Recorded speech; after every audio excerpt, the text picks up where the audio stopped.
पहिला इम्पेडिमेंट जो आपल्याला दूर करायचा आहे तो म्हणजे फुटपाथ चालणे योग्य करणे.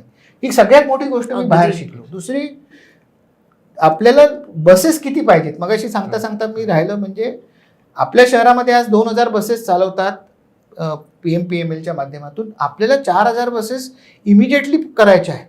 जर मला एवढ्या लोकांना पब्लिक ट्रान्सपोर्टला शिफ्ट करायचं असेल, त्यांना फ्रीडम द्यायची असतील, तर आम्हाला अजून पटकन 2000 बसेस आणावे लागणार आहेत. बसेस जितक्या डेडिकेटेडली आम्ही चालवू, बसची देखील एक स्वतःची इकोसिस्टीम आहे. बरोबर. आम्ही बस रूट देऊन भागत नाही, पण त्या बस रूट वरती गरजेप्रमाणे फ्रिक्वेन्सी सुद्धा दिली पाहिजे.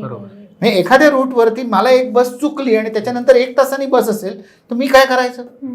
मग त्या 1 तासाच्या मध्ये मला दुसरा कुठला तरी, म्हणजे रिक्षा पकडणं तरी आलं नाही, तर इलिगल कुठलं पकडणं. आणि म्हणून आम्ही उद्युक्त होतोय 2 व्हीलर घ्यायला. म्हणजे काय, एखाद्या गरीब विद्यार्थ्याला ह्या शहरामध्ये एक एंट्री पॉईंट जॉब मिळाला, ज्याला 25,000 रुपयेच पगार मिळणार आहे, तर 25,000 रुपये मासिक पगार मिळणाऱ्या व्यक्तीला त्या नोकरीला जाण्यासाठी पहिल्यांदा 1 लाख रुपयाची इन्व्हेस्टमेंट बाईक घेण्यामध्ये.